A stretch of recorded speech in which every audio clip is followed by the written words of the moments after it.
ಆತ್ಮೀಯ ವಿದ್ಯಾರ್ಥಿಗಳೇ, ಮರುಸಿಂಚನ ವಿದ್ಯಾರ್ಥಿಗಳ ಅಭ್ಯಾಸ ಪುಸ್ತಕ ಮಾಲಿಕೆಯಲ್ಲಿ ನಾವು 9ನೇ ತರಗತಿಯ ಗಣಿತ ವಿಷಯಕ್ಕೆ ಸಂಬಂಧಪಟ್ಟಂತೆ ಬೆಂಬಲಿತ ಹಂತದ ಪುನರ್ಮನನ ಹಾಳೆ 11ಕ್ಕೆ ಸಂಬಂಧಪಟ್ಟಿರ್ತಕ್ಕಂಥ ಪರಿಹಾರಗಳನ್ನು ಈ ಒಂದು ವಿಡಿಯೋದಲ್ಲಿ ನಾವು ನೋಡುತ್ತಾ ಹೋಗೋಣ.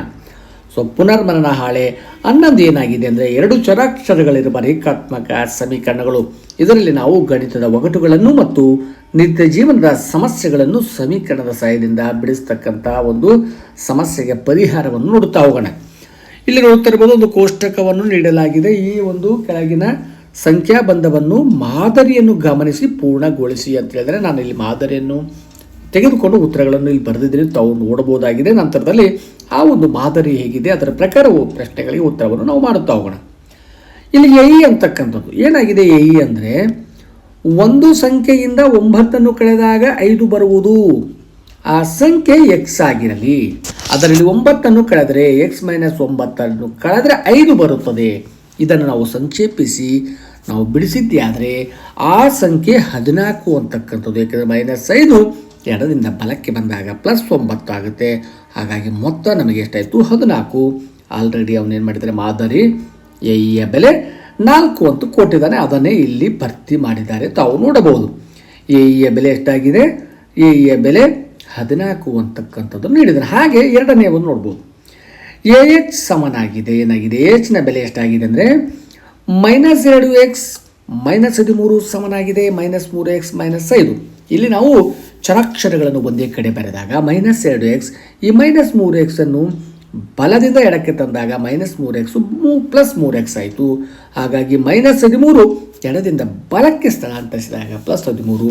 ಹಾಗಾಗಿ 3xನಲ್ಲಿ 2x ಹೋದರೆ x ಆಯಿತು. ಹಾಗಾಗಿ 13ರಲ್ಲಿ 5 ಹೋದರೆ 8. ಹಾಗಾಗಿ ಇಲ್ಲಿ ಕೂಡ ಮಾದರಿಯಲ್ಲಿ ಏನಾಗಿದೆ? ಎಚ್ನ ಬೆಲೆ 8 ಆಗಿದೆ. ತಾವು ಇಲ್ಲಿ ನೋಡ್ತಾ ಹೋಗ್ಬೋದು. ಎಚ್ನ ಬೆಲೆ ಎಷ್ಟಾಗಿದೆ?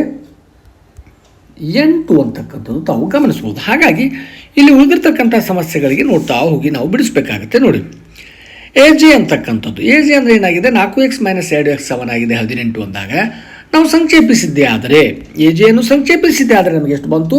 4xನಲ್ಲಿ 2x ಹೋದರೆ 2x ಸಮನಾಗಿದೆ 18.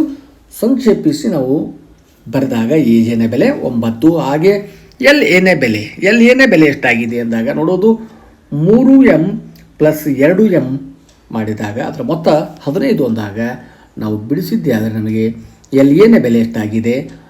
3m + 2m ಅಂದರೆ 5m ಸಮನಾಗಿದೆ 15. ಎಮ್ನ ಬೆಲೆ 3 ಆಗಿದೆ. ಹಾಗಾಗಿ ಎಲ್ ಎನೇ ಬೆಲೆ 3 ಆಗಿದೆ.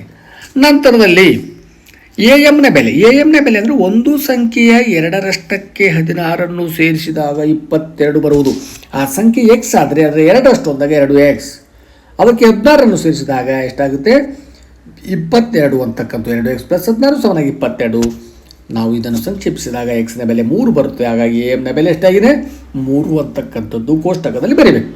ನಂತರದಲ್ಲಿ ಬಿ ಅಂತಂದಾಗ -4 ಇಂಟು ಬ್ರಾಕೆಟ್ a + 6 ಸಮನಾಗಿದೆ -4 ಅಂದಾಗ ಆವರಣವನ್ನು ಬಿಡಿಸ್ಕೊಂಡಾಗ ಮೈನಸ್ ಅಥವಾ -4 ಇಲ್ಲಿ ಗುಣಿಸ್ತಾದೆ. ಎಡದಿಂದ ಬಲಕ್ಕೆ ನಾವು ಬಂದಾಗ ಭಾಗಿಲೆ -4 ಅಂದಾಗ ಛೇದಿಸಿದಾಗ a = 10 - 6.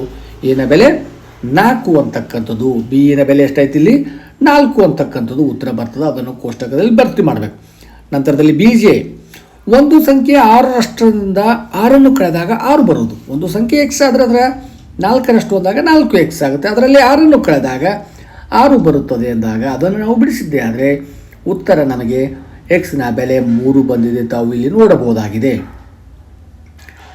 ಜಿ ಸಿ ಅಂದರೆ ಒಂದು ಸಂಖ್ಯೆಯ 4ನೇ 3ರಷ್ಟಕ್ಕೆ 3ನೇ 2 ಸೇರಿಸಿದಾಗ 12ನೇ 71 ಬರುವುದು. ನೋಡಿ ಇಲ್ಲಿ ಗಮನಿಸಿ, ಒಂದು ಸಂಖ್ಯೆ 4ನೇ 3ಕ್ಕೆ ಅಂದರೆ 3 4 4ನೇ 3ಕ್ಕೆ ನಾವು ಏನು ಸೇರಿಸಬೇಕಾಗಿದೆ?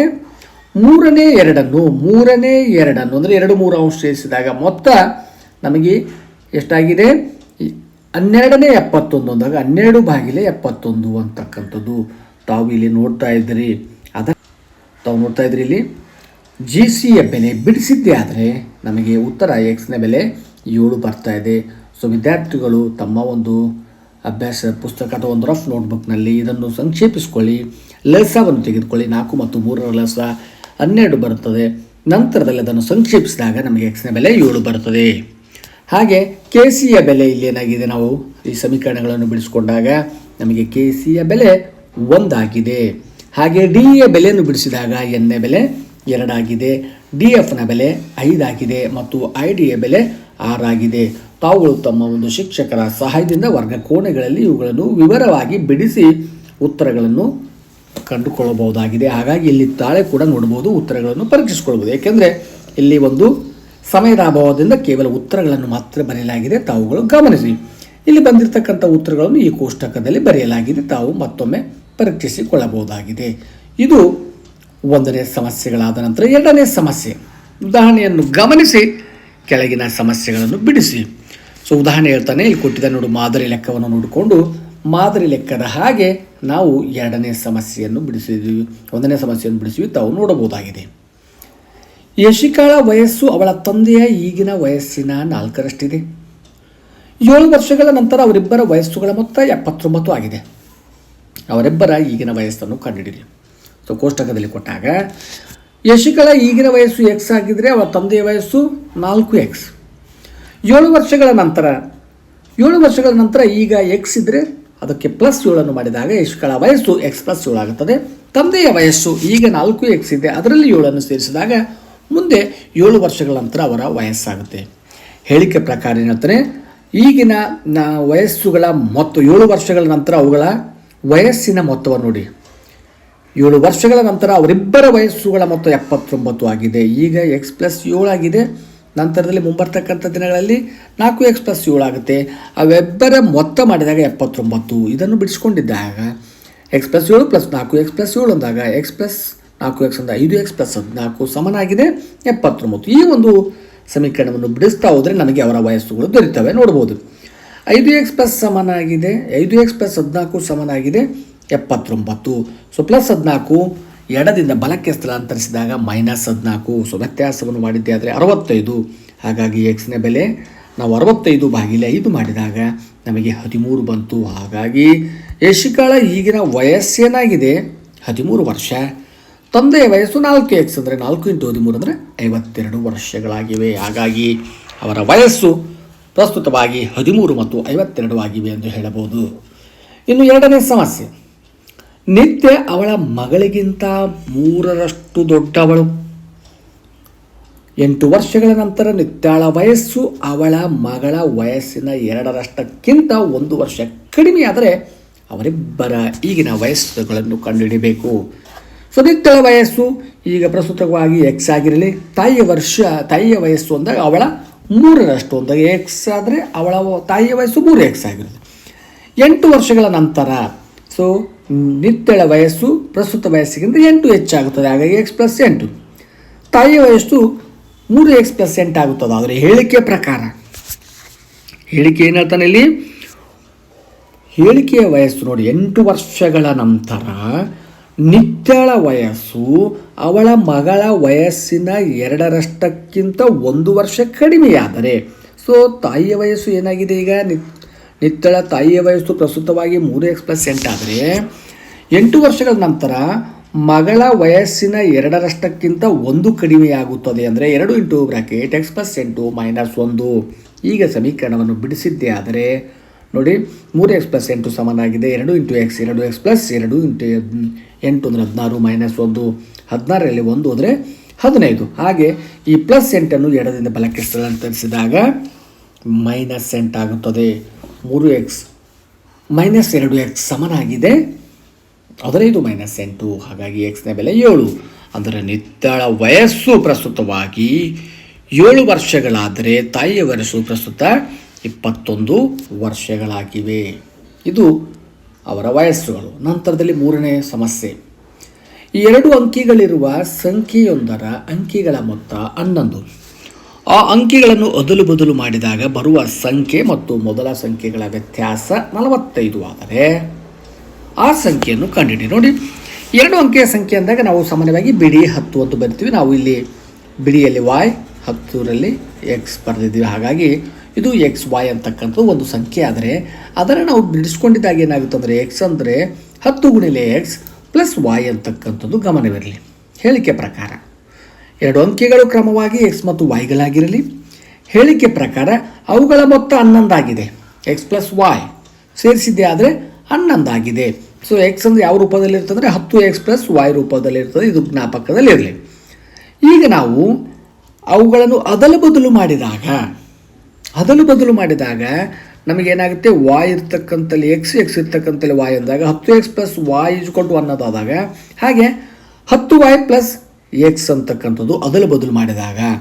ಸೊ ಹೇಳಿಕೆ ಪ್ರಕಾರ ಅದಲು ಬದಲು ಮಾಡಿದಾಗ ಏನಾಗುತ್ತದೆ ಅಂತಂದರೆ, ಯಾಕಂದ್ರೆ ಅದಲು ಬದಲು ಮಾಡಿದಾಗ ಬರುವ ಸಂಖ್ಯೆ ಮತ್ತು ಮೊದಲ ಸಂಖ್ಯೆಗಳ ನಡುವಿನ ವ್ಯತ್ಯಾಸ 45. ಅದಲು ಬದಲು ಮಾಡಿದಾಗ ನಮಗೆ 10y ಪ್ಲಸ್ ಎಕ್ಸ್, ಅದಕ್ಕಿಂತ ಪೂರ್ವದಲ್ಲಿ 10x ಪ್ಲಸ್ ವಾಯ್, ಇವುಗಳ ವ್ಯತ್ಯಾಸ ಮಾಡಿದಾಗ 45. ಇದನ್ನು ನಾವು ಸಂಕ್ಷೇಪಿಸಿದ್ದೇ ಆದರೆ ನಮಗೆ ಇಲ್ಲಿ y ಮೈನಸ್ ಎಕ್ಸ್ನ ಬೆಲೆ 5 ಬರುತ್ತೆ. y ಮೈನಸ್ ಎಕ್ಸ್ನ ಬೆಲೆ 5 ಬಂದಾಗ ಇದಕ್ಕೆ ಸಮೀಕರಣ 2. ಮೊದಲನೇ ಸಮೀಕರಣ ಎಕ್ಸ್ ಪ್ಲಸ್ ವಾಯ್ ಸಮನಾಗಿದೆ 11. ಸಮೀಕರಣ 1 ಮತ್ತು 2 ಕೂಡಿಸಿದ್ದೇ ಆದರೆ ನಮಗೆ ಇಲ್ಲಿ ವಾಯ್ನ ಬೆಲೆ ದೊರೆಯುತ್ತದೆ. ವಾಯ್ನ ಬೆಲೆ 8. ಸೊ ಹಾಗಾಗಿ ವಾಯ್ನ ಬೆಲೆ 8 ಸಮೀಕರಣ 1ರಲ್ಲಿ ನಾವು ಅಳವಡಿಸಿದ್ದೇ ಆದರೆ ಅಥವಾ ಆದೇಶಿಸಿದ್ದೇ ಆದರೆ ಎಕ್ಸ್ನ ಬೆಲೆ 3 ಬರುತ್ತದೆ. ಹಾಗಾಗಿ ಆ ಸಂಖ್ಯೆಗಳು ಯಾವುದಪ್ಪ ಅಂತ ಹೇಳಿದ್ರೆ 38 ಅಂತಕ್ಕಂಥದ್ದು. ಸೊ ಆ ಸಂಖ್ಯೆ ಯಾವುದಾಗಿದೆ, 38 ಅಂತಕ್ಕಂಥದ್ದಾಗಿದೆ.